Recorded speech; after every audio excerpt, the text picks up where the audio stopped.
So mga tol, matapos pong sumabog ang balita na naaksidente kahapon ng boksingero nagpahirap at nagpatalsik ng ngipin ni Mayweather na si former world champion Marcos Maidana, kung saan binalita po natin yan at pinost natin sa ating FB page. Nakabanggaan po ni Maidana mga tol ang isang kotse at makikita na nasa damuhan si Maidana kasama ang kanyang motor. Namilipit nga po dyan sa sakit si Maidana mga tol at sinabi sa unang report na mukhang malubha daw ang kalagayan ni Maidana. So may update na nga po kay Maidana mga tol. Ayon sa report mula sa Chino Promotion, nakarecover na daw si Maidana at nagpapagaling na daw ito. Sinabi din sa report mga tol na hindi daw malubhang nasugatan si Maidana, kaya wala na tayong dapat ipag-alala kay Maidana mga tol dahil okay na siya. Sa kabilang banda naman mga tol, matapos pong makancel ang laban ni Shakur Stevenson versus Floyd Schofield na magaganap na sana ngayong linggo, hindi nga po pinayagan ng BBOFC na sumampa si Schofield sa ring dahil nagkasakit ito. So mukhang nakahanap na po sila ng ipapalit dito kay Schofield. Dalawa nga po ang pinagpipilian na makakalaban ni Shakur Stevenson. Yan po ay si Musa Gulam, may record na 22 wins and 1 loss with 13 knockouts. At Josh Padley, may unbeaten record na 15-0 with 4 knockouts. So mga hindi nga po kilalang boksingero yan.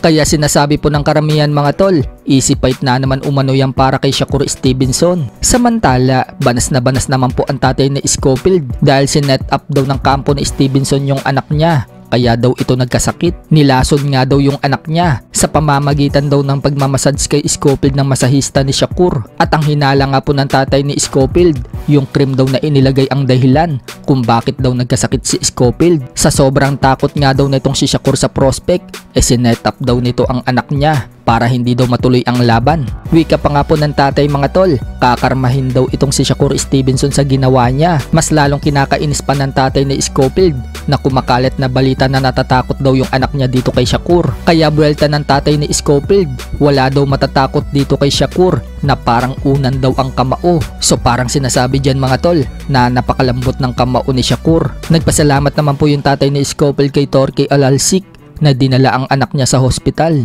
Sa ibang banda naman mga tol, alam na nga po ng karamihan na ibinalita nitong nakalipas na araw ni Sean Gibbons na mapapalaban umano si Magsayo sa isang title eliminator. At si Eduardo Hernandez nga po ang malaki ang posibilidad na makalaban ni Magsayo para sa title eliminator sa WBC. So may isang boxing fan nga po ang nagbigay ng komento kay Magsayo at sinabing delikado daw si Magsayo kay Eduardo Hernandez. Kung si Ramirez daw na hindi na knockout ni Magsayo, paano pa daw kaya itong si Hernandez na sobrang tibay at malakas? Kaya dyan daw makikita mga tol kung kaya daw ba in-knockout ni Magsayo itong si Hernandez.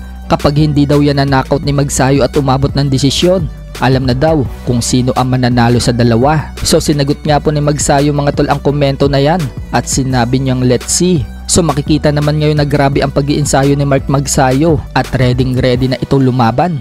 Kaya sa tingin natin mga tol, maganda ang kondisyon ngayon ni Magsayo. Tuloy-tuloy po kasi ang pag-iinsayo niya mga tol mula nang manalo siya dito kay Brian Mercado. Kaya asahan natin na magpapakita na magandang laban si Magsayo.